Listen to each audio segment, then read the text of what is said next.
Next-gen PlayStation details? This time they're real.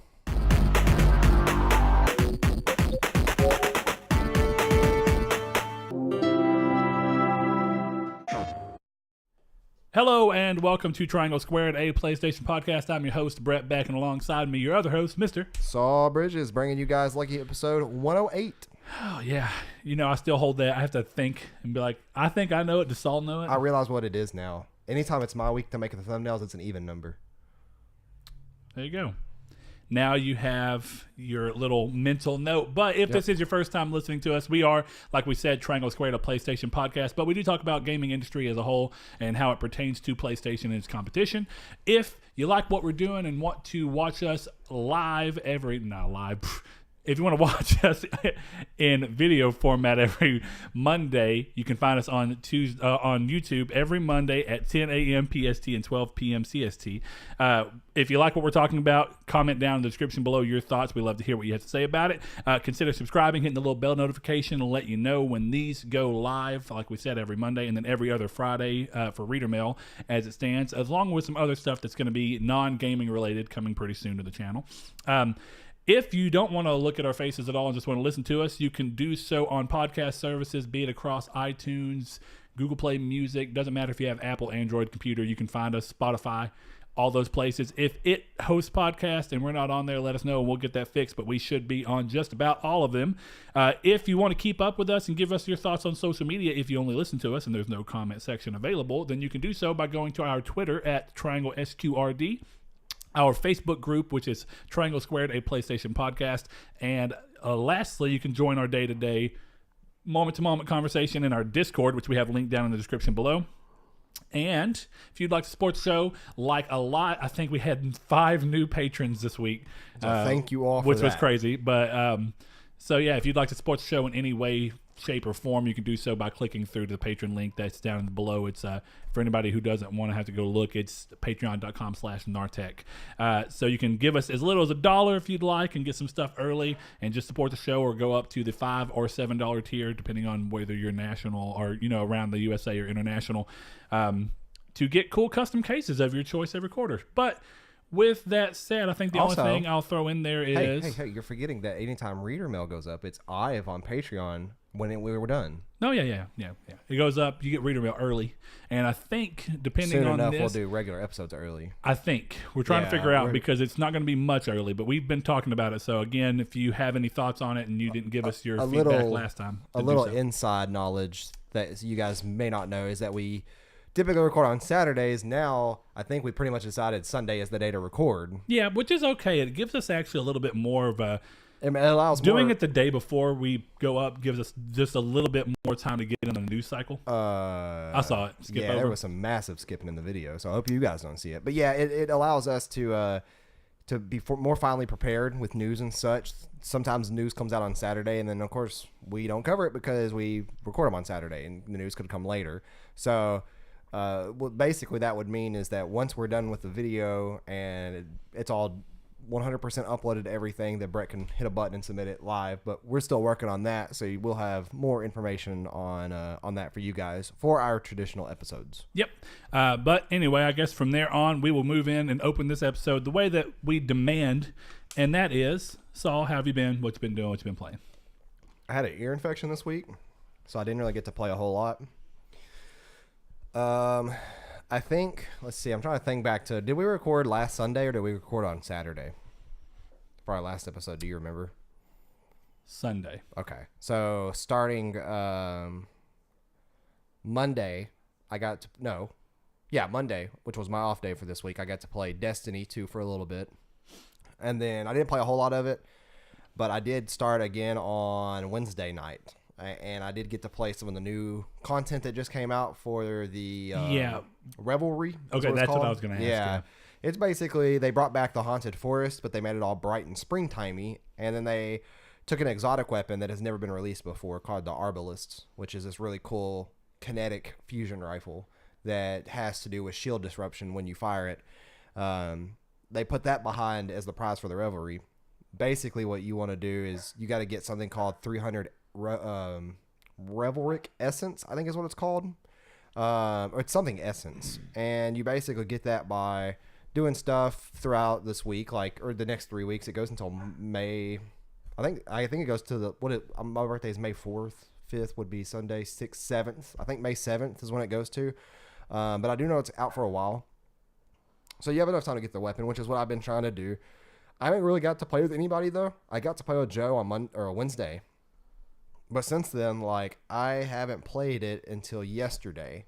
And I played it after we did some afternoon shopping yesterday. I played it for probably 4 hours, and that's been about it. Was that after you broke your disc and reinstalled it digitally? Or was that earlier this week? No, that was yesterday. Okay, that's what I thought. I didn't know if you just waited to share the pictures, but I figured you didn't. No, I liked how you tried being essentially the same as clickbaity in the Discord. Yeah. So for those that aren't in our Discord, my PS4 Pro has always had this issue for about the past 6 months now, where if I put a disc in, it grinds, and it's just, and then it'll go through that, and sometimes it spits the disc out. It doesn't do anything, but it sounds like it's trying to, and then it loads up unsupported disc in the main menu, and it doesn't let me click on the game that's actually in there. So I have to take it out, put the disc back in, beat on the top of the PlayStation where the disc typically is, and then that happens every now and then. And when I turn my PlayStation on, when it goes to read the disc that's in there, it does it every time. So yesterday, it wouldn't read it at all. I tried probably 10 times, and I got sick of it by the 10th time. Took the disc out and set it on my computer desk, and then I just went to the PlayStation store. Had to spend $60 to buy Destiny 2 because they won't bundle it by itself, so I had to buy everything that I already owned. So I had to buy Destiny 2 Forsaken Collection, and I already owned all the DLC. So I paid $60 for the base game of Destiny 2, essentially. Destiny the Forsaken Collection was on sale for $20. I'm glad people got that, because I sure didn't. Maybe it's physical? Did that Maybe happen? so. I don't know. Yeah, mine was guaranteed yesterday, $60. But either way, that sucks. But I think that you ran into something which I've always wondered as to why it matters. Now that we're into this generation of every game being put into the disc slot and actually going and being installed all the way down to where the only thing that the disc actually does at that point moving forward is just acts as a DRM check. Yep. Why is it that, and I'm sure you can give it to me, I had to do the same thing whenever I downloaded Destiny 2 digitally when I hadn't put the disc in yet on my newest PlayStation. So when it was free for PS Plus, I just clicked on it. But whenever you went to go do it, you had to reinstall the game. You had to reinstall the digital version. It's two separate copies. I know. I don't know why. Realistically, you already have the entire game on your console saved to your hard drive. I had to literally go and delete that yesterday. Why should the system not be able to go, okay, you bought the game digitally, even though he has the content on his system already. Maybe he got rid of the disc, maybe the disc got broken or stolen or whatever. Why can't the system just tell that you already have the game on there and then just switch where it looks for the DRM check? And I'm sure this is just, when we're talking about an episode that's going to be centered around PS5, one thing I'd like to see is with PS5 saying that they're still going to go forward with, physical media, then and still have a presence with online as usual. I would like to see them be able to figure that out. The whole game comes off the disc anyway. It doesn't matter. Yeah. It should just be able to the system go, I'm looking for a DRM. I'm not finding it on the disc, but can I find the DRM through his licenses? Why can't it just pull the license for Destiny 2, put it on your system, and then whenever it goes to DRM check, see, oh, he's got the license. It's just a digital version, and that's fine. No, yeah, I agree. I just find that odd. Had to download 80 gigs yesterday. Yeah, for something you already had installed. That just seems it wouldn't even let me download it until I deleted it off. So I had to go delete it off and then re-download it all, and it took about an hour and a half because it did this thing like what everybody who's played Destiny has seen it. It's like an install game update screen where it installs content and stuff. And I normally, when I'm downloading anything that I'm about to play, I don't open up another game because it slows the game download completely down. Sure. But Destiny's got two download windows. It's got the first. It got the first and the second. So what I did was I just opened up the game and let it install as it downloaded from PSN. Yeah. But yeah, like that, there's only two more games technically, but there's only those two games are the only two games on disc I have now. And then, so what I did was I looked it up on GameStop because I still have a couple Switch games I want to trade in. And I was like, how much can I get for this? And it was like 75 cents or 88 cents. No, 83 cents. It was only 8 cents more for Destiny 2's disc. And I'm like, I only have the disc. I'm not giving them my Steelbook for my collector's edition. So Steelbook's worth more than that alone. Yeah, so I'm just like, no, I'm just going to keep this. And I was like, I should bend it and break it. Because I was like, nobody I know wants this game. Anybody who has or wants it already has it. So I'm like, I don't have anybody to give this game to. And then I was like, okay, I'll just bend it and act like I rage quit at it. And then I posted a picture of the game disc all bent up, and then I posted a picture of my monitor behind it with like the game update installing. So it's just like, now I am 100% digital from here on out, but I have been, so no big deal. I got you.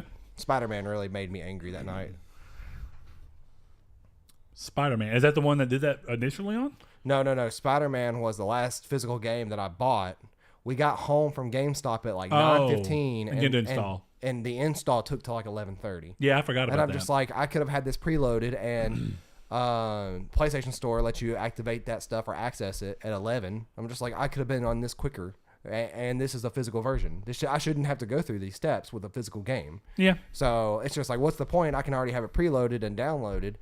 It's like what I did with Red Dead. Red Dead, I literally started downloading it the Monday before it even came out, and then by the time it came out, I'm like, well, there's Red Dead right then and there, ready to go. Ready to go, yeah, right so at the time. I don't have to worry about standing in line at a GameStop. I don't have to worry about socializing with people I don't ever really get to see anymore. I don't really care about all that. It's just, I'm gonna have the game available, and I'll see you guys online when it all pops up. Okay. But what about you? What have you been playing? Beat Hollow Knight's first ending, 34 hours in. 3 posted endings, about right? that. I think 4 now, because I don't know for sure. Don't quote me on that, because I know that there's 2 other ones that come into it that I know about off the top of my head, and then there's the first ending that you can get away to. from you, since I know all the endings. Yeah, you're fine. Okay. But anyway, I got to that first ending, and I'm 75% completion through the game now. I don't know. I think the person on Twitter was probably right, but I don't know if you knew, because the PS4 version came with everything while at the time it was done, and I think maybe the Switch version did too. Yeah. But the Void Heart edition, where it had all the DLC already on it, does the game account for, in the completion scale, does it account for the DLC in the 100% or not? Idea. And I didn't pay attention to From what that. I've understood, it doesn't. So for games that have multiple endings, unless it's a game that has something that is going to pull me back in and be somewhat very differently, like Detroit, Yeah. I'm not going to play it again. You don't have to play it again. You continue to play through. I did not actually know that. Yeah. So what it does is it does the Kingdom Hearts style thing where, do you remember before you get to the final boss, there's like a bench either. right there? Yeah, I don't like that. So once you beat the game, it rolls through the credits, and when you hit continue playing, you're back at the bench. Yeah, I don't like that. To me, I mean, it's almost the preferred way for me. Like, if it's gonna have 3 endings and it's not gonna have a pull, I mean, that's fine. But for me, it's just like on Switch specifically, there's no trophies, so there's no trophy reason to go back. Well, I just like it because it's very similar to what you could do with Bloodborne, but it's at least built into the game. Where in Bloodborne, when you were trying to get the alternate endings, you could save file manipulate to get where you want. They want you to play through the game 3 times. I'm sure. And those games make sense because you can go through a different build. You can go through doing different challenges for yourself. Hollow Knight doesn't really have builds. No, it doesn't. It has secrets that you could or couldn't find. I mean, you can beat the game with few of the powers. What are the abilities called in that game? I don't know what they're actually called. I mean, I just called them abilities, but either way, my point I thought they being, had a cute name to them.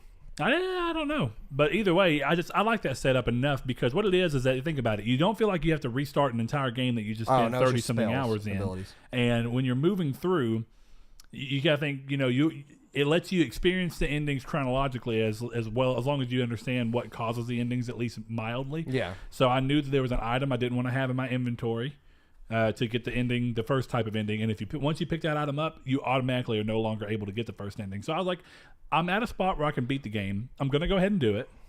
And then I'll come back and play it some more and get the other 2 endings. I was thinking about doing it directly after, but I did not.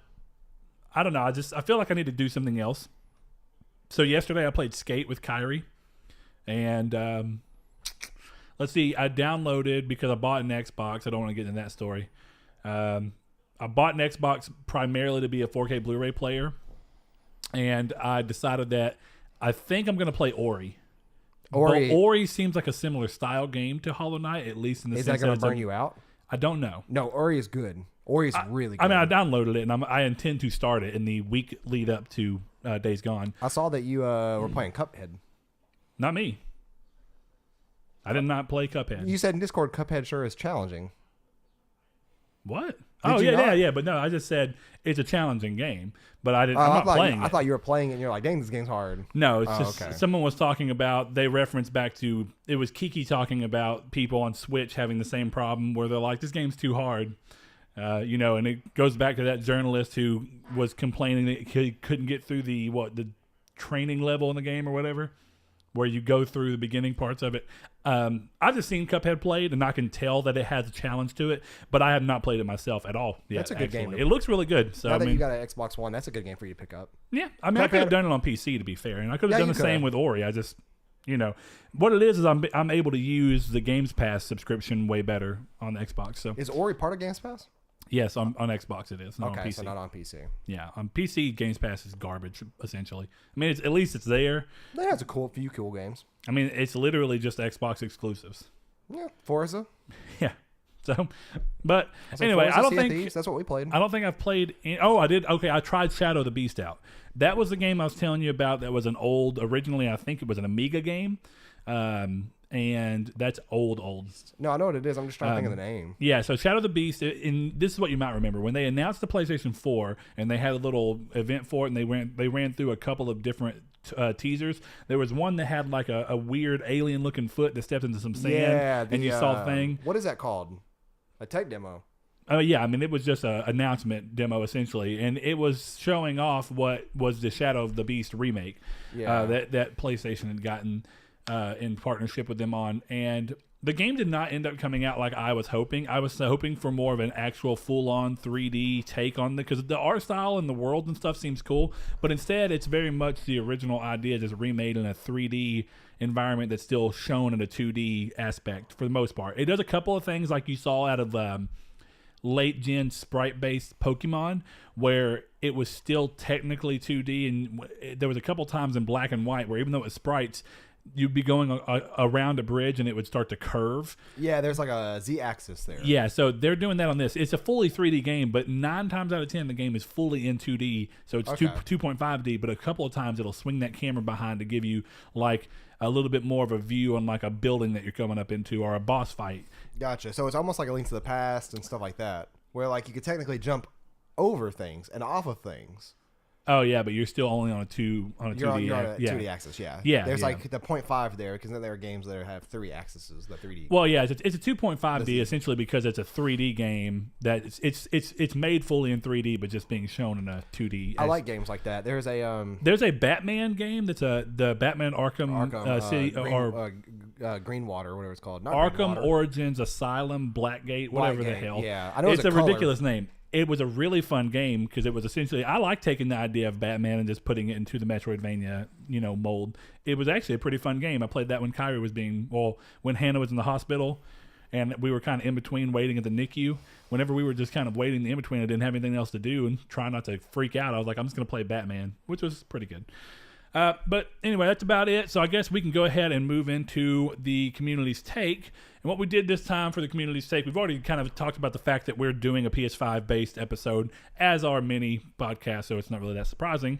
But what we took to do is that we have talked over and over again and talked about all these different patents that they've been rolling through and saying, okay, it looks like, as much as we can tell, patents don't mean for sure, but they're at least looking into it. Well, now we know for sure that the next-gen PlayStation console will be backwards compatible. So what I said and what I took to all of our little areas was, with the recent confirmation that the next-gen PlayStation console will be backwards compatible with PS4, potentially more, are you excited? Do you feel you'll use the feature a lot? And let us know the first game that you try the feature out on. The overwhelming majority were excited. The 2 options I gave were excited or indifferent. And across the board, it looks like on Facebook, no one said indifferent. Everybody was excited.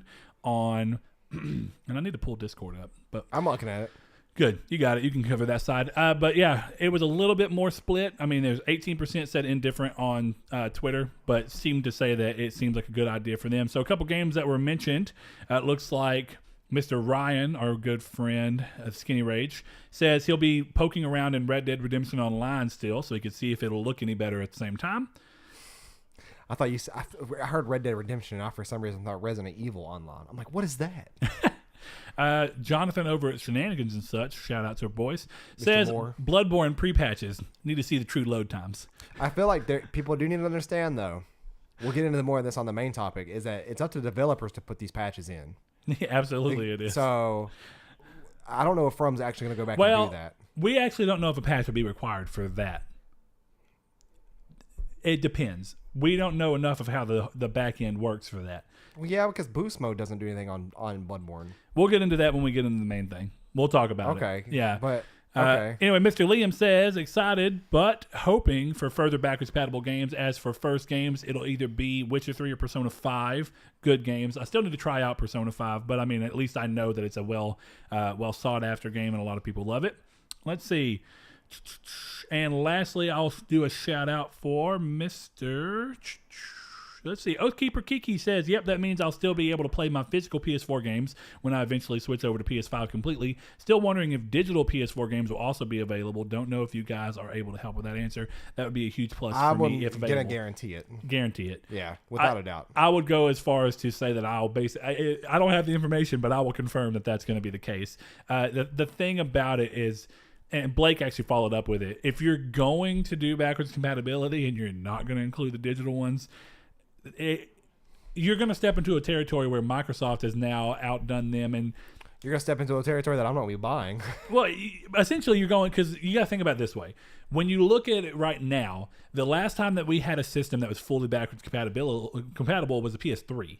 That was not fully, though, was it? Yes, it was at launch. Well, the first one was. Yeah, but that's what I mean. Only a small percentage of actual people owned that. Yeah. PS2 was fully backwards with all PS1 disc. Yeah, sure. But so was the first model. The first year and a half of models of PlayStation 3 were. I count that, but I would more so with that statement say PS2. Yeah, but even then, even if you want to go into PS2, it still comes into the point of we've never seen the system be fully backwards compatible from PlayStation in a time period where there were digital games.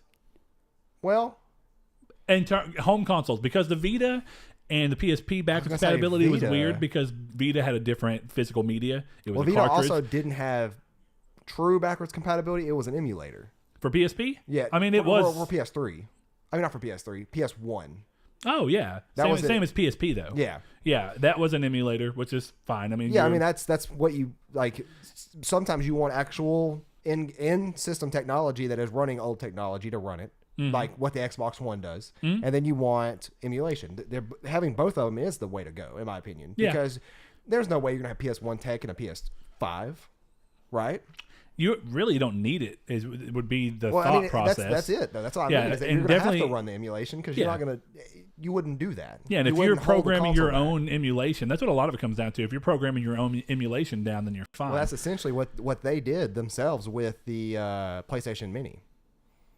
Oh yeah. Well, no. From what I understood, I mean, I guess it was, but it was also open source emulation, which was kind of interesting. Yeah, but that's still something that they created for their own emulation. You know, that's one thing that's interesting. I don't know enough about the way that console manufacturers go about implying. We are having a lot of freezing over here. Well, I hope it's not a real problem, but I mean. Yeah, I was gonna say, just in case if you guys are watching and the YouTube video is freezing, we are aware, but I can't do anything about it. Yeah, we can't really do much about it right now. So sorry to cut you off, Brett. But you're fine. But yeah, I mean, I'm paying attention. I don't know enough about how console manufacturers go about putting real emulation in terms of, do they go through and actually look at the information and code it off of the stuff that they have tech-wise that they understand about the back end of their tech pieces, like the PS1, and then do it themselves. Obviously, in the case of the PlayStation Mini, Sony didn't. They just used open source emulation and went from there. But it's really easy to emulate PS1. The argument for a lot of people with emulation is that emulation doesn't end up feeling as true to the thing, I guess true to the games as it otherwise would. But that's also an argument that plagues simple things like remasters. I don't know if you ever, I don't think you ever played them, but the Sly Cooper remaster for Sly Cooper 1 specifically. I played them on PS3 when Seth had them. Okay, a lot of people specifically mention that Madame Voodoo or whatever, the crocodile voodoo woman in the bayou, whenever you're doing her boss fight, it's like a rhythm-based section, and they shoot stuff out at you, and a lot of people felt like that was mangled. It didn't really bother me, and I was able to beat it without any issues, but a lot of people felt like there was a wall of like, I've played this game a million times before, I understand how this is supposed to feel, and it's not hitting. It's kind of like when Guitar Hero hit that move into next gen when everybody was doing the HD TVs, and prior to that, it had all been set up on CRTs. The calibration. And the calibration was super weird because it was like you have to sit here and try and figure out, and like, well, hit the note when you see the thing, and we're going to be able to calibrate a lot of that. And it never felt like it worked exactly right. I had a childhood friend that was actually in your grade with Seth, Brandon Rogers. Yes. And we would go to his house and play Guitar Hero. He didn't know you can calibrate it properly. He learned how to play that game with lag. With a delay. Yeah. Ooh, that's wild. But on the Discord side of things, World End mentions, he says, I would love to try God of War with its unlocked first person FPS mode to see if it runs at 60 FPS locked. Just to clarify, could you say unlocked and then to see if it runs locked? If you're playing on a traditional TV, you're not going to be able to go higher than 60 frames per second. You're going to get screen tearing. You're not going to want that.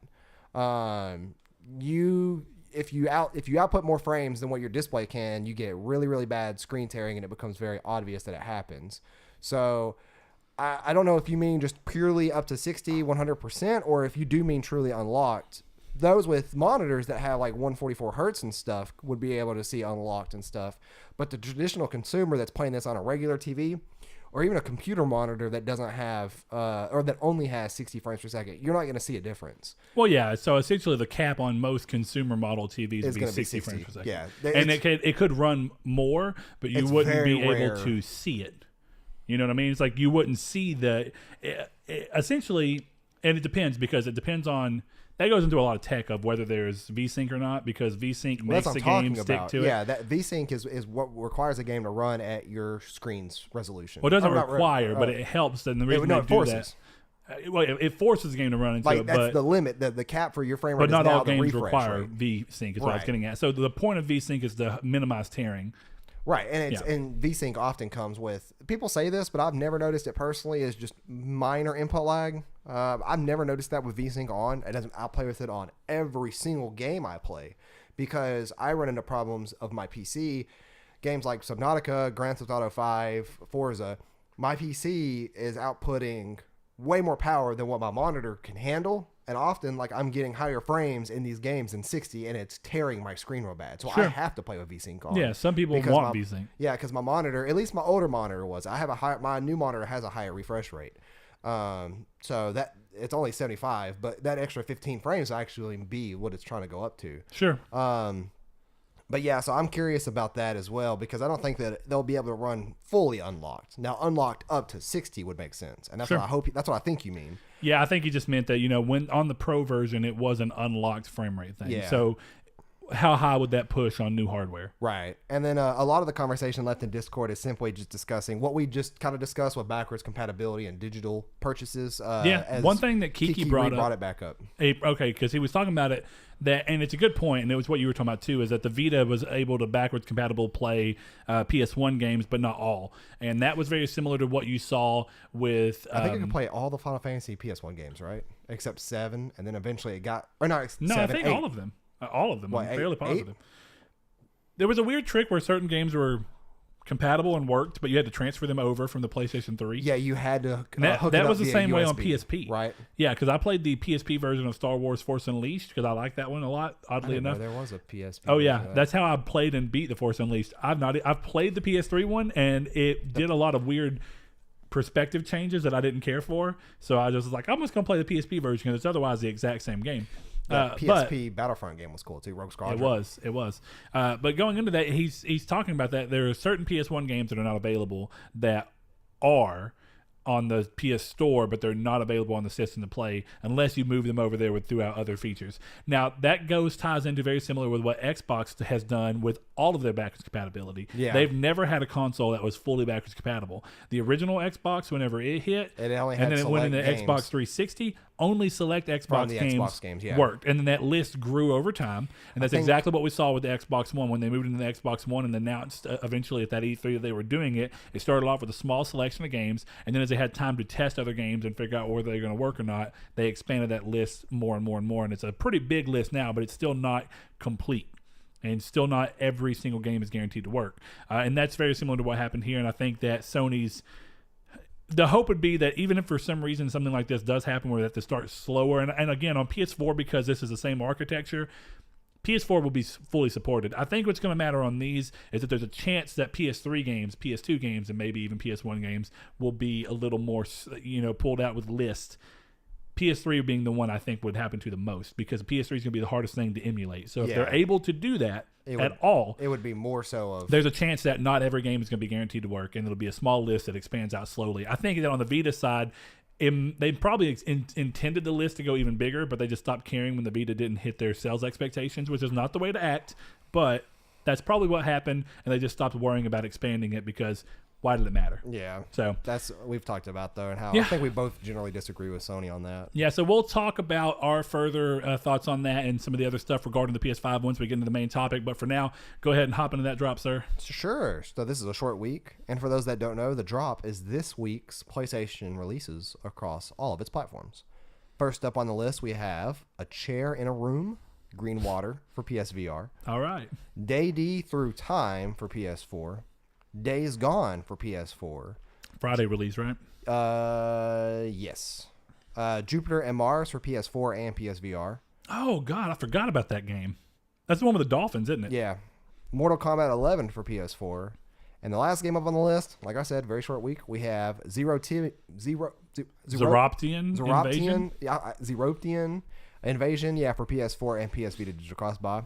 I think we all know that everybody is what they're excited for this week. A Chair in a Room is looking pretty good. Looking very, very legit. Green water, right? Yeah, green water. No, okay. So I'd say for me right now, and we'll get into a little bit. We'll get into a thing real quick. Actually, I'll start with that one and then go back around in the news. Days Gone is obviously the big game for me.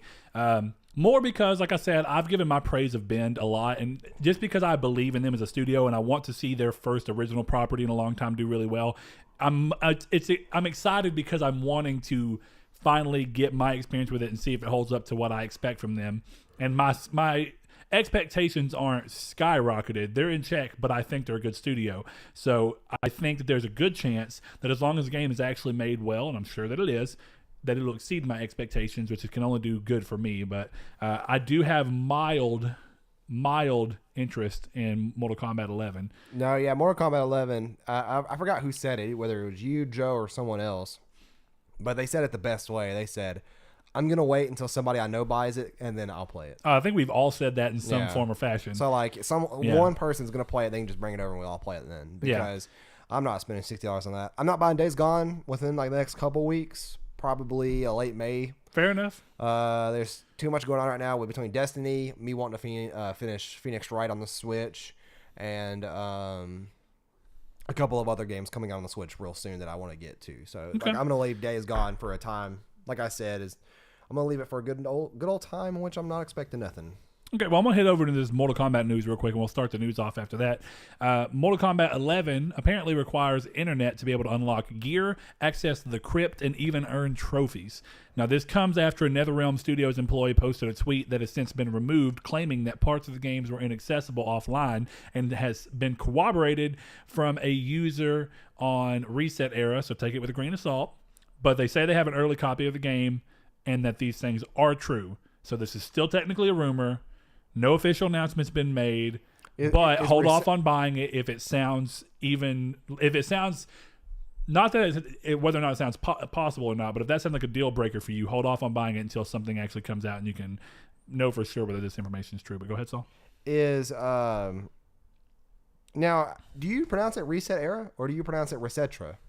I've heard that pronounced twice. I don't know what the world way to say it is. I pronounce it Reset Era, but okay. I've heard Resetra a lot, and I've heard Reset Era a couple times. But whatever it's called, that's basically what people are claiming is the new GeoGAF. Mm-hmm. NeoGAF, whatever it's called. Yeah, it can get crazy sometimes. So they say don't trust anything you see on that website in terms of leaks and stuff, but that goes for anything. Now, the only reason I went that way is because there was a tweet involving it, and then it kind of was furthered by them. So, I was just making a general statement that's like people say don't trust that website for truth. Don't trust any of them. Yeah, don't trust any website for like leaks. Don't even trust us. That's why I say it's a rumor.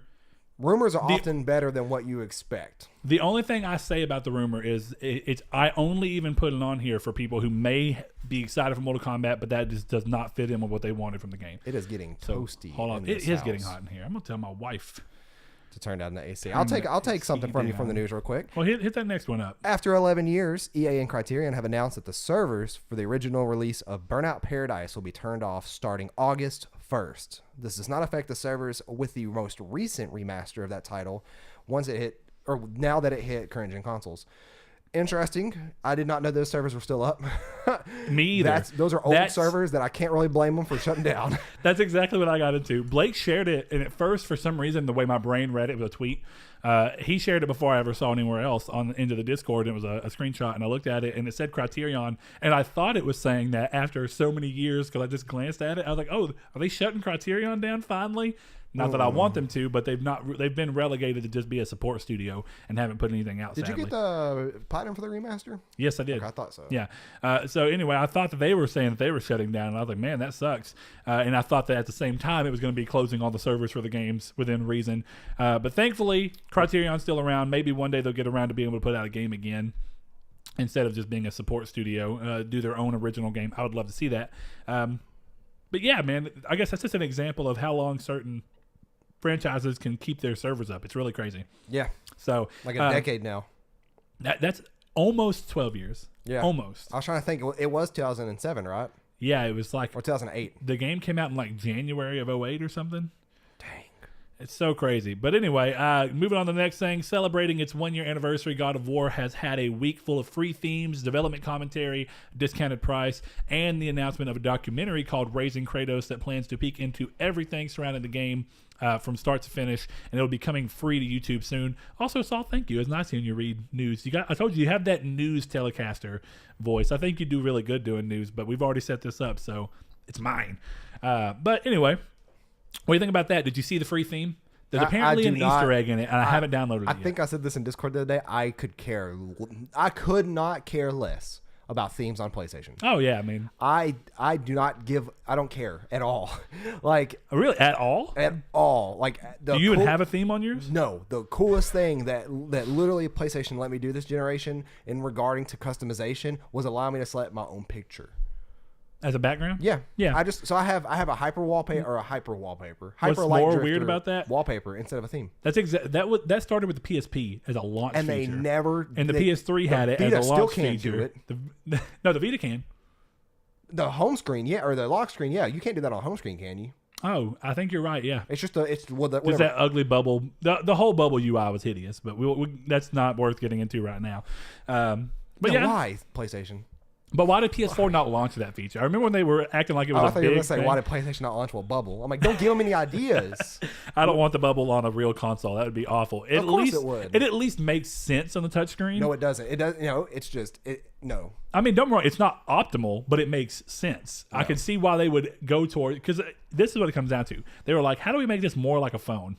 Exactly. Which was not a good idea. Let's bundle a 3G model at launch because people are totally going to use that.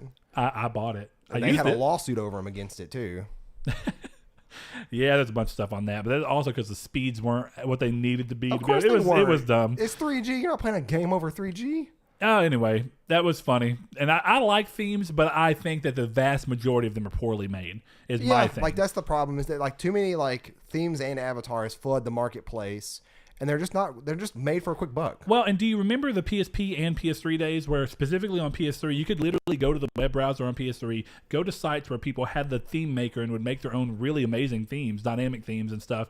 And some of them were awful, right? Some of them were like Tenacious D, and they were all the icons were Jack Black's head in different ways. That and was every in a time time you moved, though that nobody was doing that. So like the ones that were made were really cool or really bad. Yeah, and there were a couple of great ones. 99% of them that get submitted are really bad. Yeah, because they're just made for a quick buck by these companies that just roll them. Oh, you're about now? Yeah, now. And now back then it was people who were just doing it on their own and uploading them for free on theme sites. Right. But that was such a cool part of having a PS3. And you had to use a USB drive, right, to get them? No, you could. Well, you could go to, but you could just go to the browser right. on the PlayStation and download them direct, which was even cooler. And the PlayStation recognized the file type and would add it into your themes. And dude, I used to love. I would go through themes like once a month and just change it to a new cool one I could find.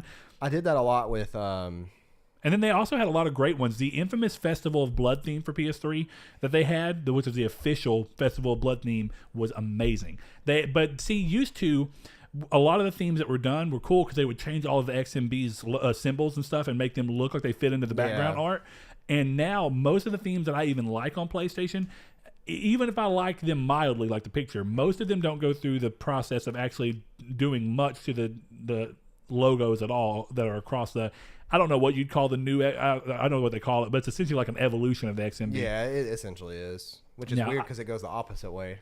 Yeah, what's also cool is that I don't know if you've seen a couple of things, but there's a couple of dynamic themes that when you go down into the game stuff, it goes to a different background. When you go up, it has like a forced perspective. Doesn't on Last something. of Us do that? The Last of Us one does with Ellie and the rifle.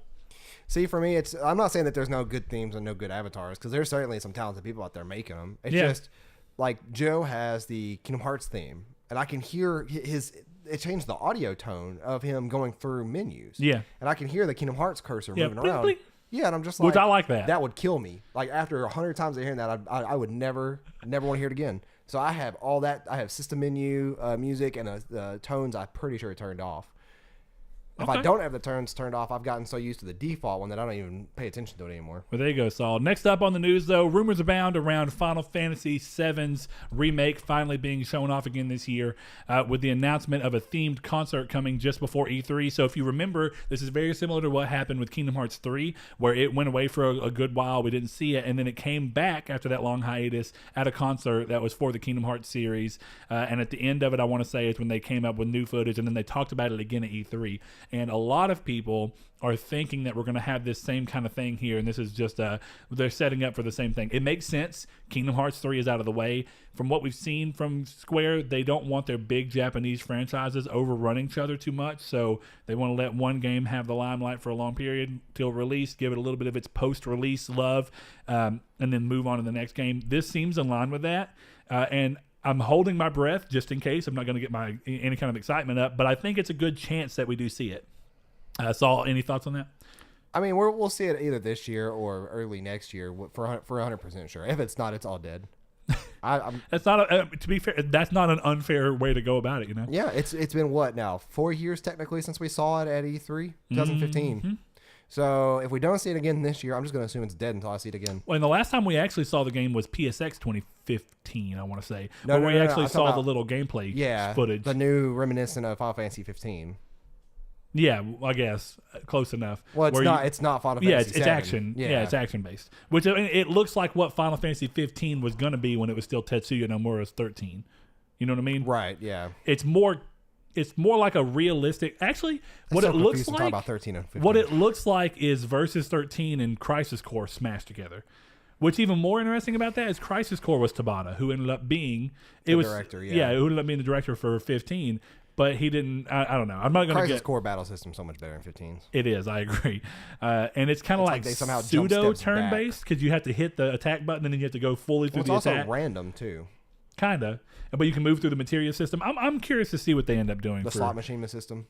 The slot machine leveling system was weird, but you got used to it. You got used to it. I would prefer not to be there. Yeah, it's definitely an out there one.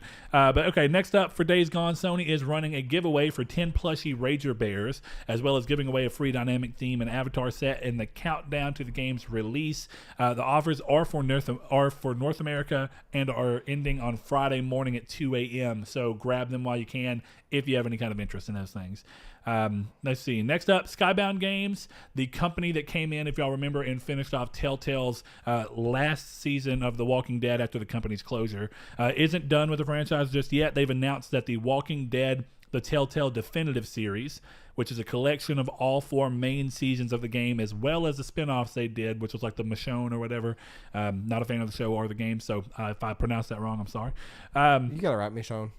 Okay, cool. Anyway, it comes with all of those in it as well. The game will be available by itself, but it will also be available with 3 different collector's edition tiers. The Protector Pack that comes with a shirt, an enamel pin set, a replica Kenny hat, which is, I guess, the hat that your old girl wears, Clementine, nesting dolls, and a disco broccoli plush. None of this means anything to me. For $99. For $249, you can get all of those same items, plus a 10-inch Clementine and Lee diorama with an 18 by 24 art print from the comic book artist. And lastly, at $349, you get all of the previous 2 tiers stuff, as well as a signed art print that was limited to only 100 available. So if you are a big fan of that and you want to kind of support that little last bit, go do it. But this does tie into exactly what I said. When Skybound was coming in, I was like, they're kind of doing a great PR move. They're doing two things. They're white knighting a franchise that people love and letting it finish. They're coming in. They've already been talking about getting into games. This is their shoehorn way in. Yeah. They're coming into a series that people already love, but that's already related to them. Right? Mm-hmm. No more new ones. Yeah. This is just them coming back and re-releasing the entirety of the franchise in one setup. Actually just did his last video, and out of curiosity, I clicked on it because it's like an hour and a half long, and like the game looks really, really bad. But it's still the same Telltale engine. Dude, it's the same as it looks the exact same as it did on 360 when I played the demo for the first episode. And I'm just like, man, I'm sure this game has a really good emotional storyline to it because I've seen people reacting to it, but I'm like, I couldn't do it. But when you play something that's essentially the same basic idea in the way of even Life is Strange or something more of Life is Strange looks kind of bad too for what it is. But it looks better. Which is a weird sentence. To be fair, like the best looking one for me is Tales from the Borderlands, but that still even had weird moments in it. You know what works with Tales of the Borderlands is that it already fit into the Tales, like their art style for the games already fit in the way that Borderlands looks. Yeah. So it didn't feel out of place. Which is weird because for The Walking Dead, it's similar. It's to the comic book. Yeah, it's a level of cell shadedness that's very similar, but it was really jarring to look at. Yeah, but good for those that are finally getting some actual closure and maybe even some optimism with this series because we'll see. They've been through a lot. I'm curious if Skybound's going to come back with another Walking Dead related game that's different because Overkill's The Walking Dead that they were working on came out and just flopped, and it seems like they're going back on all that. So it would be interesting to see if this is them trying to get into that first step of now that because Skybound are the people that dealt with I think that they own the IP in general, like in terms of the actual Walking Dead comic book. So, yeah. So when you go through that, this is their time to make one that's based off of their version of the world and still buy into the hype while the show goes big. So interesting to see either way. Next up, 13, which I don't know if you've ever heard of this, but I hadn't. So it's a cel-shaded first-person shooter that was originally released during the PS2 generation and is receiving a full remake and is set to release November 13th this year. Fun fact, when I was looking it up, X-Files actor David Duchovny voiced the protagonist, apparently. Yeah. I didn't know that. I mean, I didn't know about this game in general, but that seems like one of those things where back then when they were trying to get... I don't know if you remember hearing about this, but there was a Spy Hunter game they were trying to get The Rock to do. There's something about this game in that time period where they're trying to get big actors to come in before you started getting big named voice actors throughout the PS3 generation. This might be something that that was like a childhood rumor or whatever. Because me and Seth bought this game from Game Exchange, and I didn't like it. I didn't like it enough, so I returned it. Is this game a sequel or in the universe as Killer 7? No, Killer 7 is what is that universe? It's the same kind of... It's by the game people that make No More Heroes, right? So it's part of the... No More Heroes. Yeah. Oh, Travis Touchdown. Yeah. That's what I mean, though. In terms of who made it, if I'm remembering right, it's part of that, right? Because Killer 7 is that GameCube game, isn't it? Right here? That was on PS2 too, wasn't it? Oh, was it? I played it on GameCube, but it might have been on PS2, I thought. Grasshopper manufacturer is who the developer was. And maybe I am having them mixed up. But I forgot about Killer's Dead. Was Killer's Dead a sequel of some sort? Yeah. That came out not too long ago, too, right? Like 2013. Yeah, I was going to say within the past 5 or 6 years compared to when Killer 7 came out. Yeah, I guess because it's just a first-person cel-shaded game. I always thought that it was like, oh, this is a sequel to Killer 7 because it's 13 or something like that. Yeah, who knows? Sometimes the things that you get in your head as a kid are super weird. I know. And you'd be like, I don't know. Did someone tell me that? Did my weird child brain link to one thing in my head that I was told on the playground in 4th grade was that me and a guy were talking about Majora's Mask, and he told me that there's a way to get multiple moon tears to buy a horse as a Deku scrub, and that you could jump over the wall to the lake area as the Deku scrub before the first day ends. And he's like, you have to trick the guards by bribing them with moon tears. He was totally full of BS. But it's one of those kid rumors that, like, you're almost making up a story. But it sounds just compelling enough to be like, that would be kind of awesome. I can't tell you how long I spent on trying to get that done. And, of course, you can only get the moon tier on the second day, I think. I think you're right. Yeah. So I was trying so hard to get it on the first day. That ties into the whole. Oh yeah, if you do Pokemon just this way, then you can get catch Mew under the truck. It's the same thing. So that might be the. Don't give me these lies. That might be like in my head, or maybe even one of our friends, like growing up, was like, "Oh yeah, that's probably a sequel to this game," and I probably have had it in my head ever since. Yeah, sure. I've got you. All right, well, that's there. The next thing up, and this goes into what I was talking about, Sony shouldn't have acted the way they did in terms of if that's why they stopped expanding the list for the PS1 games on Vita. But I'm surprised to hear this. So despite poor reviews, Square Enix appear to be continuing to support Left Alive. If you don't remember what that is, it was the game that came out that the artist was the same artist that does the cover art stuff for the Metal Gear Solid franchise all those years. And it looked great. It was going to be like an action stealth kind of series. That was a tie-in to Square's Front Mission Evolved or Front Mission series. So it has mechs and stuff in it. The game came out to just terrible reviews. I mean, it did not seem to do well at all. And I don't know how that translated sales-wise.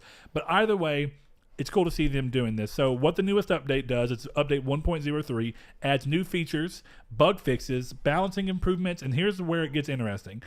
A new difficulty level that is supposed to dramatically change the way you play the game called Casual Mode. Now, it's... Casual mode, I guess I get what they're going with it, but it's to appeal to a whole different genre, essentially. So what this does is it makes the game more action-packed so that you can play it more like a shooter. So to do that, they had it set up to where you do more damage, enemy attacks do less damage, you get increased ammo limit so that you can shoot more often, reduced enemy health, increased headshot damage so that it plays again like a shooter to give you benefits for wanting to shoot headshots, and your mech gets higher health so you can stay in it longer. They did all of that to achieve this, and I find that pretty interesting. They're trying to give this game like a second life, and it just goes into sometimes just because things don't work out the way you think they want to doesn't mean you should just fold over, because there's a lot of ways where if that happened then that ends up going down. I mean, if the 3DS would have launched the way it did off the top and ended up coming out, wasn't the 3DS was a flop at first, you know what I mean? Of course it was. Nintendo had to push and work. It's basically what I harken back. It's what I harken back to with the Switch. Saying like, yeah, it's the same formula as 3DS. Launches with a Zelda game and a lot of unknown games, and then for like a year it doesn't do that great, and then all of a sudden it picks up traction way too quickly. Well, the Switch did really well off the press though, because it was a more interesting idea. The 3DS was a relative sales flop, and I don't know if you remember, they were $250 right until the Vita came out at $250. Yeah, I will say though that. We're talking about Left Alive specifically. Was there not a game made for Vita, PS4, maybe even Xbox that also used art from the artist from Metal Gear Solid? It was a hallway stealth game, like where it was an isotropic game. Oh, yeah. Was it like Limitless or something? I don't think that he was the actual artist behind it, and it was a PS Vita stealth game, and it starts with V.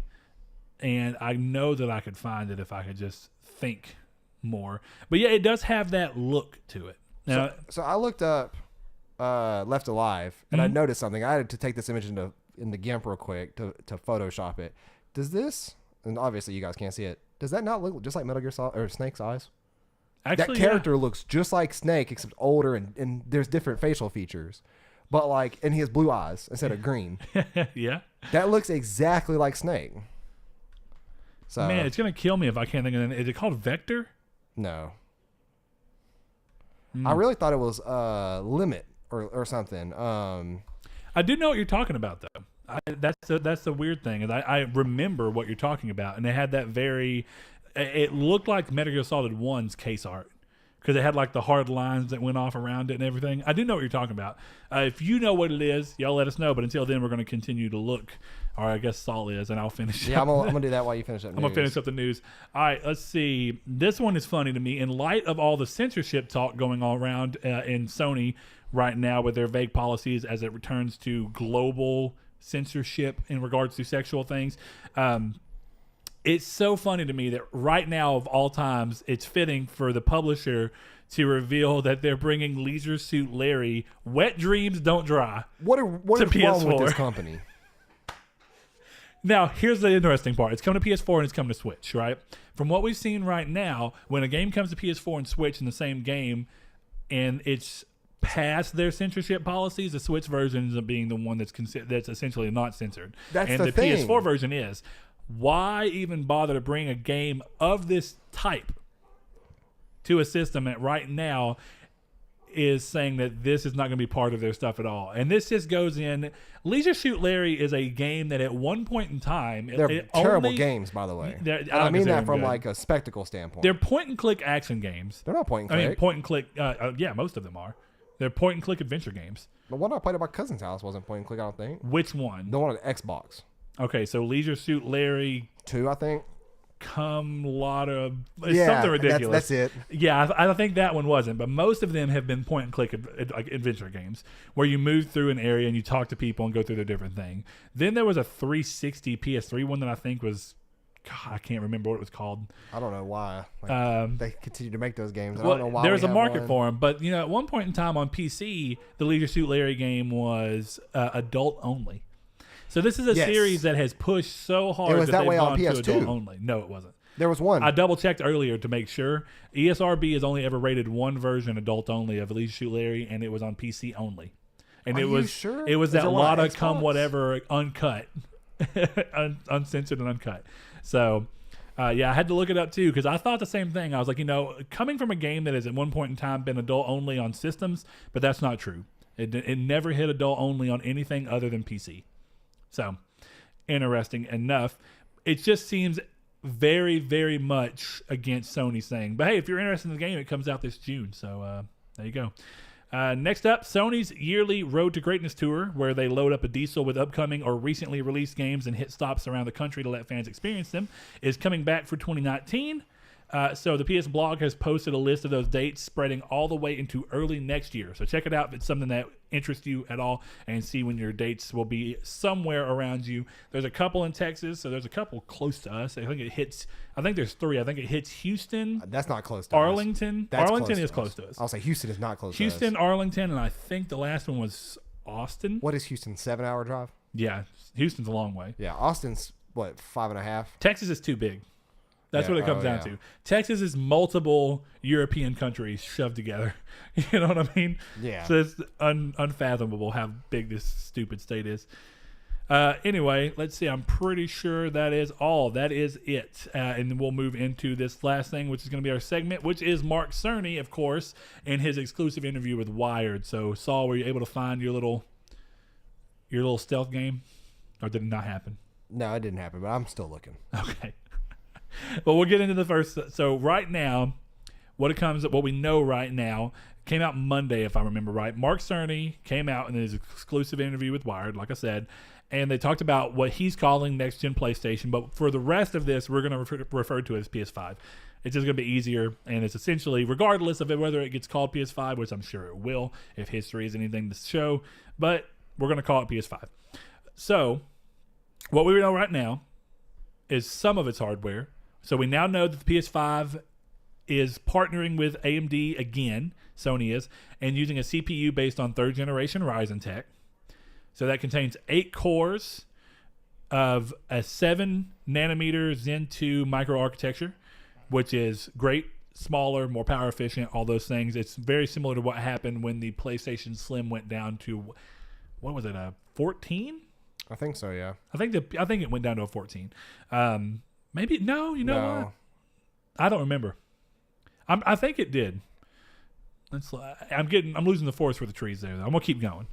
Anyway, so smaller, more power efficient. That's what matters. A custom variant of Navi for the GPU that is said to support ray tracing. So if you don't know what ray tracing is, it's a technique that models essentially the way like light travels through.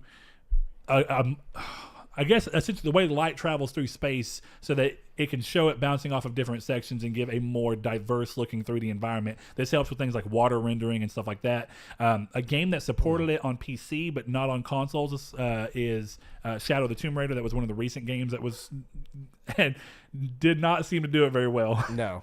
So just going to throw that out there. Not. So there is that, and it's meant to make simulate light better in 3D environments. But Cerny noted that the benefits of this tech go beyond graphical applications, and instead is useful for back-end stuff like checking whether or not you can hear audio and stuff like that. So it seems like maybe it's going to act as a back-end support system for the game to check a couple of things, which is interesting. So they also have a custom 3D audio unit, which makes sense because I don't know if y'all remember earlier this year, Sony acquired Audio Kinetic, I think in January, or at least they came out with it and said it in January. So they're doing a special 3D audio unit for that. And Cerny talked about in this setup how the jump from PS3 to PS4 did not really include any kind of audio jump, and that he thought that was kind of frustrating. Volume. Yeah, volume. You're close with vectors. Yeah, I knew it had a V. I said it. Is it the same artist, or is it just styled similarly? I think it's just styled similarly. Yeah. It does not look like the same to me. But it has that similar look to the way it fades and there's cuts in the art and stuff like that. Yeah, like I said, very similar to the first Metal Gear Solid art to me, for some reason. The cover of the first one where they had Snake's face all big and superimposed. Oh yeah. And then they had Metal Gear over it. Anyway. I thought you were talking about Metal Gear Solid 1. That's what I meant, Metal Gear Solid 1. I mean, yeah, Metal Gear 1. My bad. Gotcha. Now, see, this is where I'm getting thrown off. Yeah, I got you. Anyway, there's also, this will be the last thing, a specialized solid-state drive to improve load times dramatically, more than anything available, and this is according to Cerny, that's even in the PC market. I don't believe this. I don't either. Because this is new technology that they would be creating for a console, and that's never happened before, has it? Yes, it has. But a new SSD? Did you say a new technology? No, I know a new technology. Let me rephrase that. Okay. A new form of memory developed only for consoles. Not necessarily. You got what is it called on? Is it ERS RAM? Oh, ES RAM. But that's RAM. That's a different type of memory. No, I know, but I'm saying that could be a category for it. Yeah, cell architecture in general was something that was There's no way they're creating a new style of SSD. Okay, now here's what I think it might be. I don't believe that. This is where I'm going to postulate for a second here. I'm going to kind of guess. And what I think it might be is that when you're dealing with a computer, there's two things. The computer is set up to look at information for a lot of different reasons, and different information can be on that hard drive for different purposes. I think what happens here, this might be an SSD that is specifically set up in a way, because he says specialized. I think what's going on is that they might have an SSD, but since this is a gaming console, I think it's set up in such a way that it benefits games because it's made to access information in a way that actually is set up similar to how games are structured.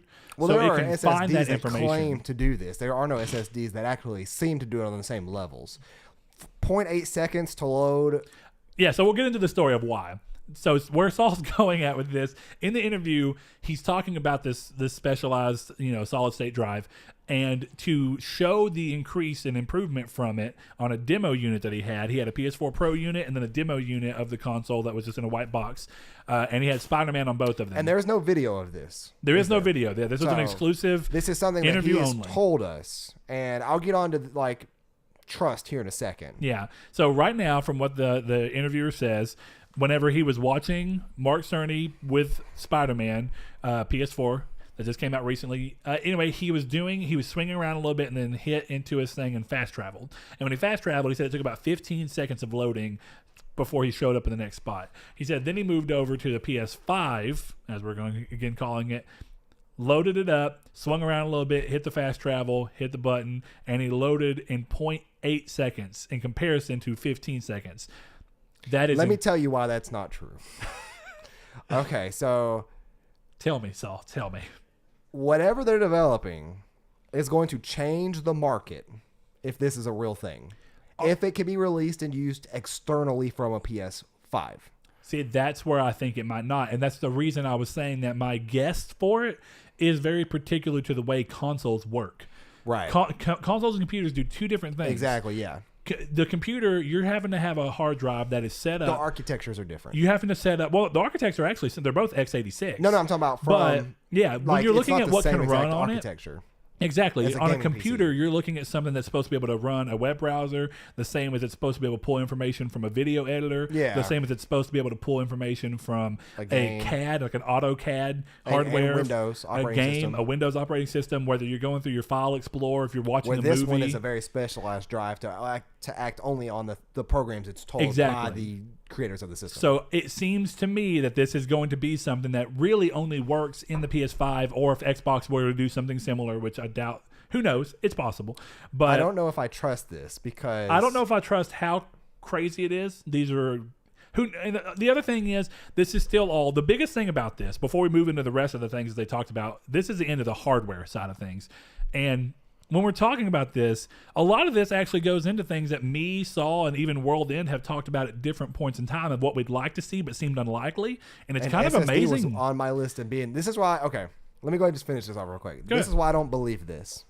It's one of those that is too good to be true. It's too good. I refuse to believe it and get my hopes up until I see it. Because this one piece of new technology that can work this way, if I can load a Dark Souls 3 loading screen in 1 second, if I can load Elder Scrolls 6 loading screens in 1 second, if it actually fixes Bloodborne, which I know is the meme right now, in like 2 or 3 seconds or whatever it may be to adjust for that already 8-minute loading sections they had at the beginning, it's going to be something that I would buy the system for that alone. If the games ran at the current resolution, and they would look, like a next gen game, what you would expect them to look, and this was their only marketing. You could now load games instantly. You can now download games instantly. They wouldn't even have to improve the rest of the console. I wouldn't even care. For a lot of people. I'm gonna say a lot, but there's definitely a subsection who want that so bad that they're like, I would just give me a PS4 with that in it. So let me explain something on here, because in Destiny 2 on PC, I have it on my SSD. It takes roughly 10 seconds or less to go to the tower. On PS4, it takes about 2 minutes. On PC, I can hit my inventory menu and it pops up instantly with everything there, and I can go change weapons without having to wait for that to load. On PS4, it takes about 8 seconds, maybe 5 to 8 seconds. Yeah. When you hit that for all your stuff to pop up where you can actually access it. It's a big enough jump that I often question why I haven't already bought an SSD and just reinstalled the games that I want on my PS4 on that SSD. Because you would still get improved DSPs. You would get improved. They wouldn't be comparable or as comparable to PC games, because I've actually looked into it. Yeah. Where it's a couple seconds, but it's still not quite as good as the PC ones. If what they're showing is true, and if I see a video of this actually happening, I'll buy the console, no other questions asked. I won't even care about backwards compatibility at that point, because this is such an important feature to me. People often don't think about it, but the times that we waste in loading screens and the times that we waste, because I would only imagine downloading games is somewhat faster. It would have to be, right? Because there's one other thing that happens. The rewrite speeds would be different. Downloading games wouldn't have to be faster. It'd still be based on your internet, but how quickly your hard drive could accept the data would read and write it. Yeah, improve. That's what I mean. Obviously, because it's still going to be dependent on your internet. Yeah, but the thing is, right now, honestly, most hard drives can put stuff on there not at a faster speed than your computer, or than your internet can already put it on there. It is a hybrid drive, too, in our PS4s. Now, mine doesn't have a hybrid drive. I didn't put one in. Now, my last one was... Oh, you didn't? The one I sold you... The launch one that I don't have anymore. And we're getting lagginess again. Don't worry, guys. We see it. It is what it is. But yeah, no, the one I sold you did have a hybrid drive in it. Right. And my PS4 that's in there has a hybrid drive in it. Yeah. And my launch PS4 that I sold you that's what I mean. So I've done hybrid drives, and I didn't notice an improvement, but they're not the same, because that's a big difference between a hybrid. A hybrid is a small section of because I put a 500 gig hybrid in there, and it gives you, I want to say, like 80 gigs of actual memory. Yeah, it's very weird. It really wasn't or allotment for it. Yeah, it wasn't as much as I was hoping for, and that's why I've kind of strayed away from them. I do have a hybrid drive as my drive for my computer, and then I have an SSD as well that I keep all my games and stuff on for my computer and all this information on. So there is that. But did you see the other thing he was talking about? There was that. But there was also the side of, because the SSD can give out information to the console so much quicker, the other thing that was a benefit from it textures is that and stuff loading. How quickly the city itself could load in when you were swinging. So see, that's another thing that falls into this whole and it all falls under the same technology to believe it. Yeah. Because for a game to load without pop-ins and stuff almost that quickly is something we've never seen before in video game history. And for some reason, you don't know what pop-in lag means. Imagine when you're playing a game and you load in, or you start to swing around a corner or whatever, and you see part of a building. Use Spider-Man as an example. You swing around a building, and for some reason you see a block in a part of a building that looks like it's the color of what the building is going to be, but you don't see any of the texture on it. It doesn't look like brick. But then after like a second, you see it for maybe a split second, and then you'll see a brick texture pop on top of that. That is pop-in lag, and that's something that the texture is having a hard time coming in as quickly as it needs to, and that happens in some games. I mean, it's always existed, but this would be a huge minimizer to that. It's one of the biggest upsides to it. It's moving information. There's a couple of things. RAM speed's got to be up as long as SSD speeds. It's all got to be that things are all moving so much quicker that as soon as the information or as soon as the system calls for it, the time between it pulling it down is notably different. Correct. So that's one thing to think about. I mean, there's a lot of different tech that works together to make these things possible. One thing is going to be what kind of memory they're going to use here. They used GDR5 last time. There have been rumors that a PS5 is going to end up having GDR6, which isn't really announced to the public, right? Exactly, but it is the next step of, of RAM, because right now we have DDR3, it's not DDR4, in consumer DDR5. hands or ears right now. So, it doesn't mean that's impossible. There's a lot of things where people were talking about whether it was going to be the HBML RAM, which is a different type of RAM as well. I hope it's not that. I don't think it will be. Anytime that there's a new kind of RAM, there's always seems to be some kind of weird, and not from GDDR. I'm talking about a whole new different format of RAM. Yeah. There seems to be a history of issues with it and with incompatibility problems. Well, honestly, HBML is the last time I noticed that there was even a new one, and it was exciting on paper, but it never seemed to work the same way. Yeah, because that's what I mean with it. My existing graphics card is a really good graphics card, but it uses that. It's got 16 gigs of, I don't know. It's something ridiculous. It's 16 gigs. I think it's 8. I don't even think it's 8. I think it's 6 gigs. Because back then, I can't remember. You got to think about back then. The standard was 2. No, when I bought mine, most graphics cards were around 4 gigs. No, the standard was 2. 4 was mid, and 6 was... Not when I bought my card. My card's not that old. You bought your card 5 years ago, didn't you? No. Oh, okay. I'm thinking way back. Then I was like, hold on. No, my card's 3 years old. Okay, so then 4 gigs was the standard. Yeah. Typically. I'd say 4 gigs was on the lower. So I think mine's I think it's 8. I'm fairly positive it's 8. It probably is. But yours is, I already know what it is. I'm just going to go look real quick. But anyway, going into these things, I mean... Is there anything else you want to talk about that before we get into the other bits? No, I'm just one thing that. Is there any other notable part for you that stands out? So I mean, a lot of it comes down to look.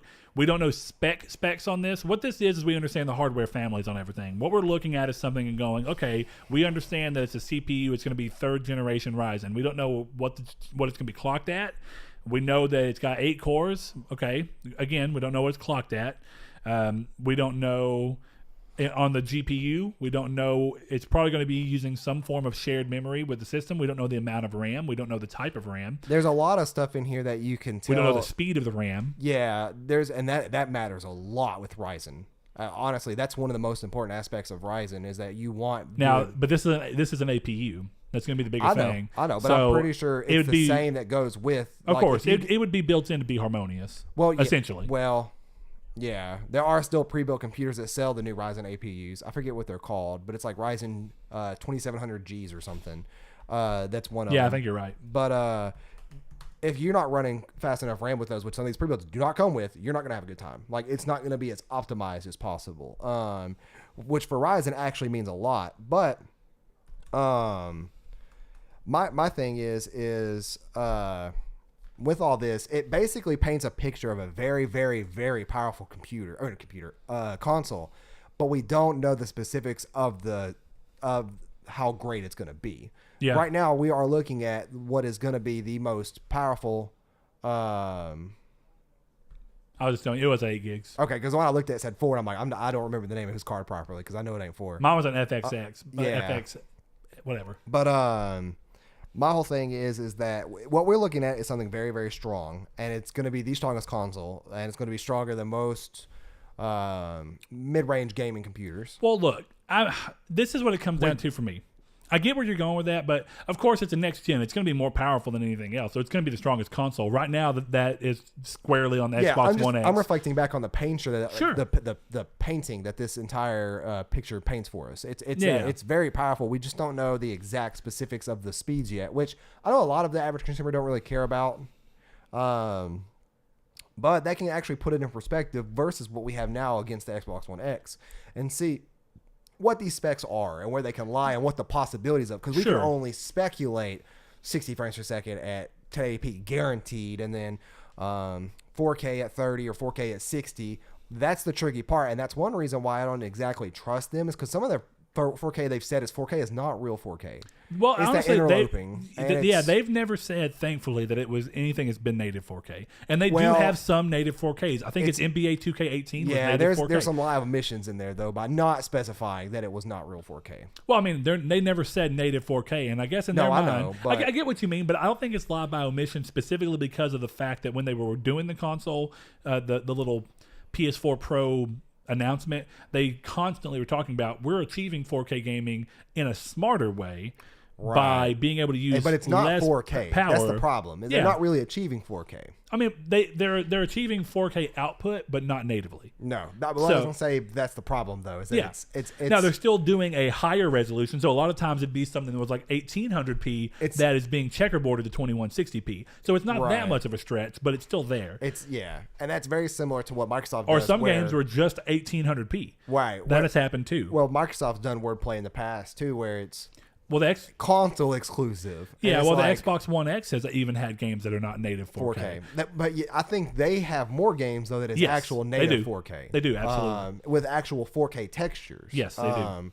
But they did it, too, before those games reached that limit, where they were saying 4K wasn't really 4K. Well, they were literally putting native 4K That's the problem, on everything for a while, and then they got to a point where they stopped. Each company is presumably guilty of that. Well, but of course they are. It's one of these things, though, that's you hear that, you see what happens, you hear 0.8 seconds, I want to see what happens. Well, yeah, I'm with you. Because that's amazing to me. Look, so the one thing we know something truly about right now, and we still don't know much about it outside of what its performance would be from an actual scalable test, and this guy witnessed it.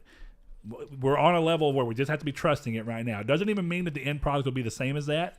You know, this one could be more powerful, and they realize they got to cut cost enough. Technology they can't even mass produce right now. It could be cost inefficient, like you just said, where we may not even get these kind of drives in our systems. So, but look, we're at a point where the majority of what I got from this talk. Let's rewind back to 2013.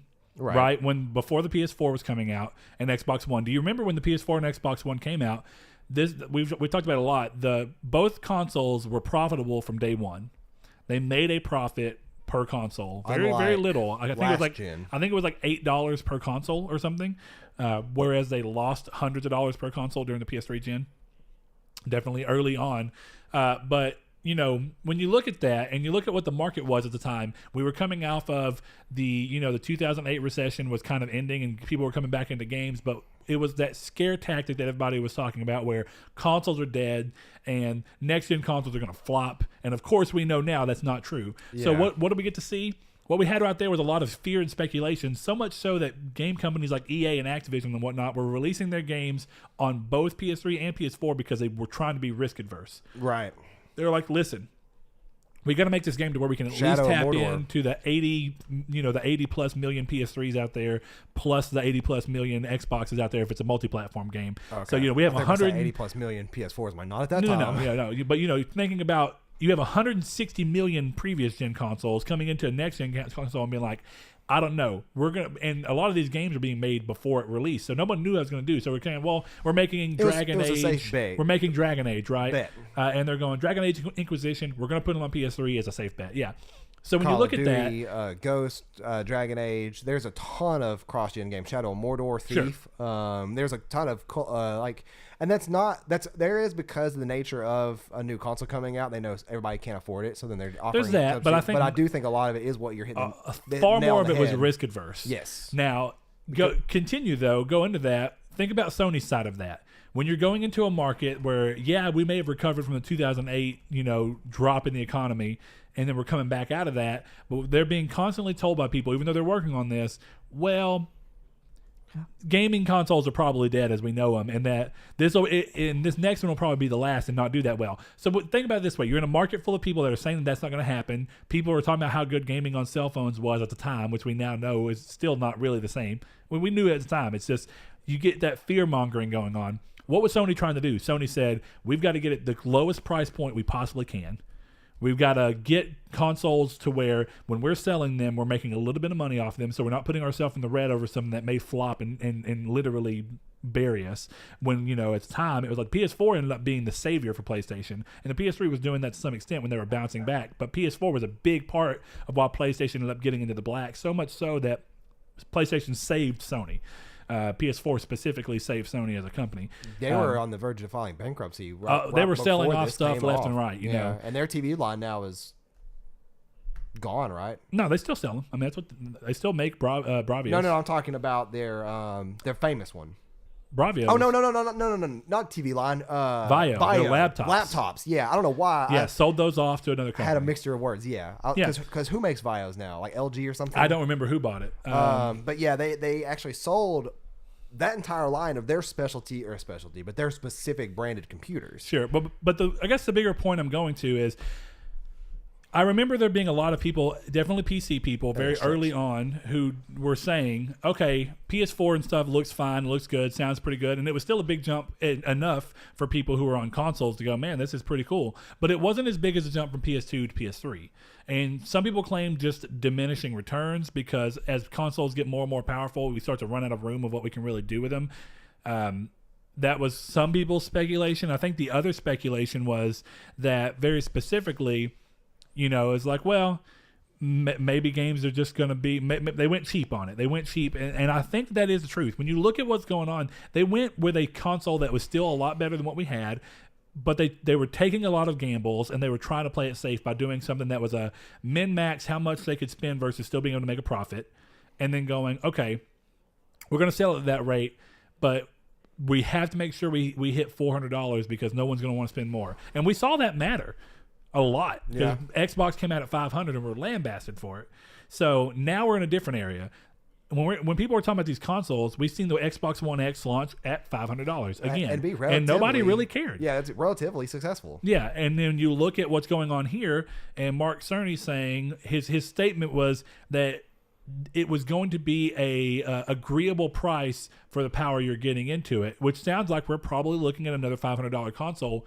Maybe even more. $550. Maybe. So when you're looking at that, I think that Sony's realizing that they're in a position to do what they did with the PS3 generation, but do it smarter. The thing about the PS3 generation is they really revolutionized tech at that time with something that was really unique and different. A Blu-ray, cell architecture, tons of different things. They were coming in. And with cell architecture, what I mean by that, it was still a revolution. I know what it is. And it was interesting and unique. Yeah. Now, did it cause them problems and they did it wrong? Sure. But now they're able to come in, they're working with AMD, and they're doing custom chips with AMD that are more close to what they have now, but are still doing extra things. They're buying out companies like Audio Kinetic, and they're coming up from the ground up saying, we want this generational jump to be more. Right? So much so that in the interview, they even bring up that the console will support 8K graphics, though they know most people... Now, hold on. I want to get into that. I know why. It's 8K graphics, even though most people don't have the TV for it. All they're doing there is trying to not have to get caught in the same area where they can go, if we can make the thing support 8K, probably via checkerboarding or something similar, to where it's outputting at 8K, but it's not doing 8K native. Anybody who thinks that this console is going to do 8K native is losing their damn mind. Yeah. Can you even buy an 8K TV at Best Buy right now? No, they're not. I don't think so. They're not. You can buy them, but you can't buy them from a normal place. That's what I'm talking about. For the average consumer to find, will they be able to find one? No. So what they're doing is they're hedging their bets and kind of just going, well, we're going to future-proof ourselves a little bit. But I think that their primary aim here is to make a console that feels like more of a generational leap than we saw last generation. Which is hard to do from a pretty standpoint, but it's an easy way to do it in terms of speed, in terms of larger, denser worlds. Yeah. In terms of smarter AI. So things that you notice, you know, right? So it will look better. I'm sure because it'll be native 4K. We can support native 4K textures and all these different things. And I'm sure launch games are going to come out looking like Red Dead again, Red Dead Redemption 2. With maybe a little bit more attention to detail on them, but like when you think about it, well, I guess I do say that this is going into probably end of next year. So we'll probably end up seeing games that look like better than Red Dead, but you can get an idea, and I've said this before, you can look at Red Dead and get an idea of what next gen will look like. Okay, this is what I say. The Last of Us, 2013, right? Yes. Versus Killzone Shadowfall, 2013. Vastly different looks. Killzone Shadowfall is gorgeous in comparison to The Last of Us. And don't get me wrong, Last of Us was a looker when it came out. No, and that's just... Not dude, for PS3, the best part of that was the giraffe area. Well, yeah, but I mean, in everything general, else, that wasn't considered common for consoles, realistically. You have a lot of times it was like, Halo 4 was a big, good-looking game for a shooter. Killzone 3 was a pretty good-looking game. Obviously, Uncharted 3. These are games, but when you're going into that, The Last of Us at the time was still one of the best-looking console games in a lot of ways. But all I'm doing is comparing what you can see from 6 months apart just because of a difference in technology. Well, difference in developers. So I would say that we should expect an even bigger jump from. And you're saying 6 months apart, but Last of Us took how long to develop? Well, yeah, but I mean 6 months apart from release. That's what I mean, because just because The Last of Us took 4 years to develop or whatever, 3 years to develop, Killzone Shadowfall took 2 years to develop, and Killzone Shadowfall looks better. Because it's hard to imagine how good games can look past Red Dead. Red Dead's detailed, but is dirty looking, if that makes sense. It's using Red Dead as a pinnacle, like a starting point, and you're basically that is a game saying your games are only going to get better than this. Sure. But I think it would still be. It's like if Red Dead didn't have any of the resolution problems that even the Xbox One X had. HDR anymore, right? And it never had official HDR to begin with. Okay, that's what I thought. I don't think that they've patched it in yet. So. But there are times in Red Dead, specifically the landscapes, that I'm looking at it and I'm like, that game. Yeah, no, it's pretty. It's pretty ridiculous looking. Absolutely.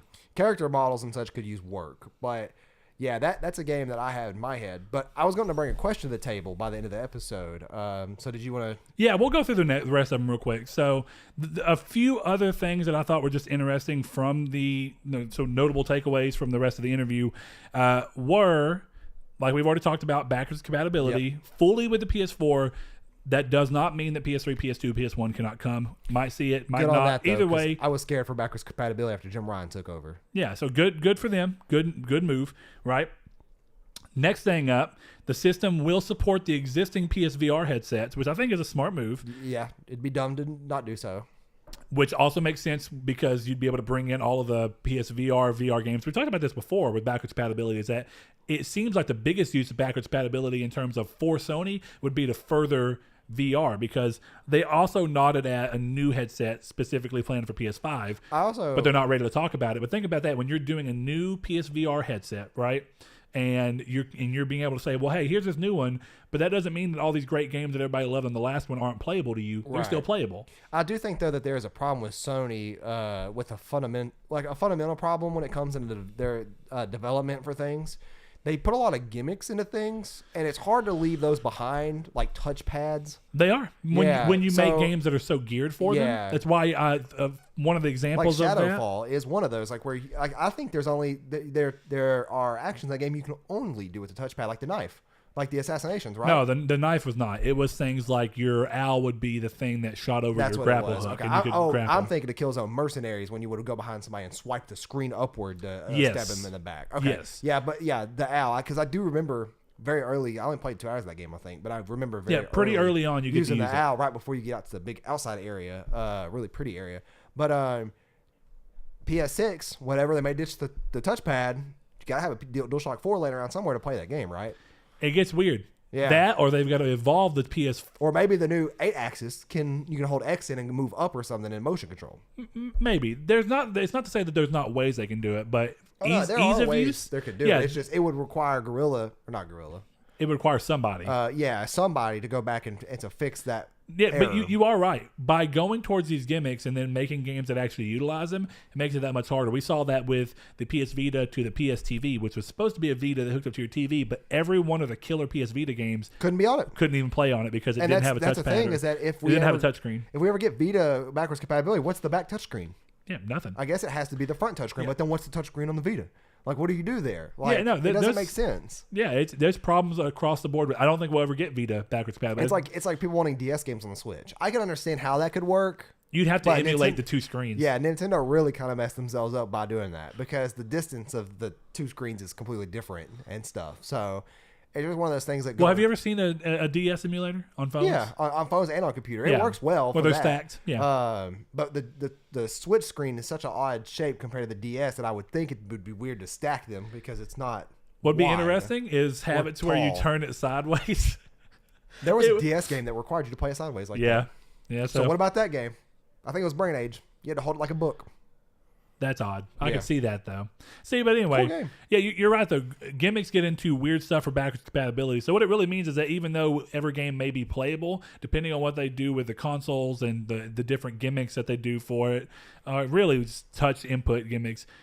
It means that we're still going to have probably a light since the existing VR will work. You have to have the There light will for be a VR. light on the controller still. That seems about guaranteed at this point. But maybe they'll Unless- give you the option to turn it off now. I'll say unless they can sell an accessory or even package it that is a light that you could attach to like a hook onto your controller. Yeah, but people would be more mad if they had to do something extra. They would just rather it be built in. know. I get your point though. That's the whole point of that. That's like, or they could fix it by adding something they don't need. All right, we already talked about 8K graphics. So the last thing that they mentioned was, and I think this is a good point for them, they were asked about how Google and Microsoft were planning for streaming games and what they thought about that. And Cerny noted only that, quote, "We are cloud gaming pioneers and our vision should become clear as we head toward launch," end quote. Pioneers. He's right, though. He's right, but That, I see a lot of people be able to go That's- meh, but like I've said, my own opinion of PS Now being meh has been completely changed. I'm not paying for it because it's still ridiculously priced. I just want you to play it here one day, just so you can be surprised. well, something about Like before you leave, if you want to play like a couple seconds I'll of do that. Oblivion, I Calling think you'll be yourself surprised. Pioneers, though, is something that like anytime any companies call themselves pioneers, I'm like, I don't like it. It's too cocky. But I mean, sometimes it's true. It's true. That just happens to it's be the- true in a lot of cases. that happens when to be the companies problem. doing that.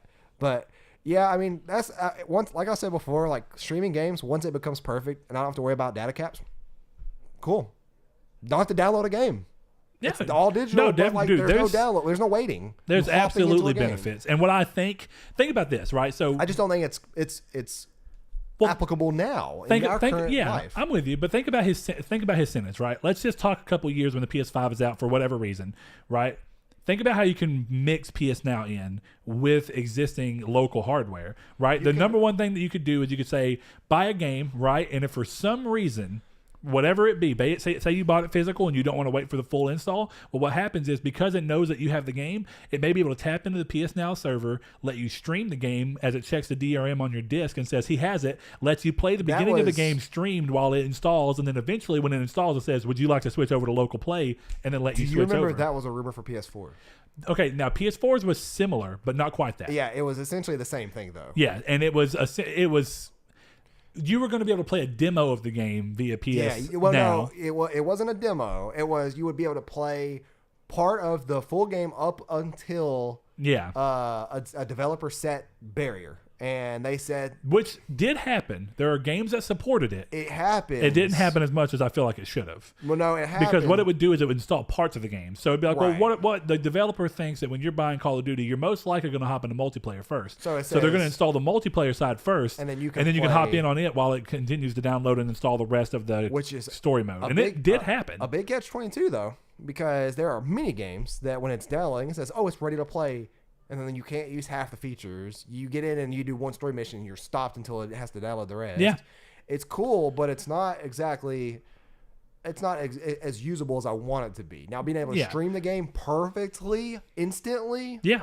It With- does that for you. Yeah. Now, and there was already talk of that whenever they had Gaikai Guy come up on there and say, well, with PS Now, you'd be able to play demos or trials of the games. And again, we've seen all that in some form or fashion, but it never got used as much as their early talks made it seem like it was going to be used. It's like Right. we got every bit of what they talked about, but not always quite exactly what they talked about. So it was like, well, you got a form of it or you got some of it, but we never did it as much as what we were hyping it up for. And I guess that ties back into my overarching thing of some of the stuff on this that we, even like you're saying with the SSD drives, is that we have to hold that little bit of the console will have an SSD drive.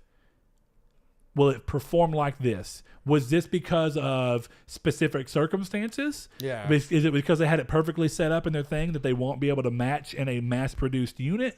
Is that because of, did they have the games preloaded to kind of utilize this thing? Was the game patched to realize how to use this SSD? There's a lot. Does there's that a- work across all games? Yeah, there's a lot of problematic possibilities that can come into play. Yeah. And it's one of those things that, like I said earlier, people don't understand the convenience of something like this until they experience it themselves. And then once they experience it, then it's an experience worth having. Well, I think they're smart to come out and do it this way for one reason specifically. When they did the PS4 thing and they made a big, I think that they needed to do that for PS4 because, like what I was saying, everybody was talking about phones, right? And what phones were going to do. And I think that's where a couple of those promises that didn't quite end up leading out to what they normally would have came from is them worrying about a market that they were worried they were going to be overtaken by phones. So we've got to do things on the console that are going to remind you of things like that phones will do as well, like being able to share your stuff directly to Facebook, which is actually a cool thing. A lot of people actually use that feature. I know you don't, and I really don't much either, but there are a lot of people that use the share button, and even for things. I've used that once or twice, like on Twitter specifically, like where it was Absolver once. Sure. Actually, it was only once. It was Absolver once. So, I did something really cool in a combo, and I'm like, I want the world to see that. So they were doing that, right? And I think now what they're having to do, and they're being smarter about it. Which SharePlay doesn't even work anymore. Share play? Yeah, like the viewing of someone else like play a game. So many people are having issues with that. Really? Yes. Recently, I guess. Like within the past, I would say 6 months. There, Ryan was one of them that I know personally, and then of course on Reddit we've seen multiple. I've seen multiple people report this.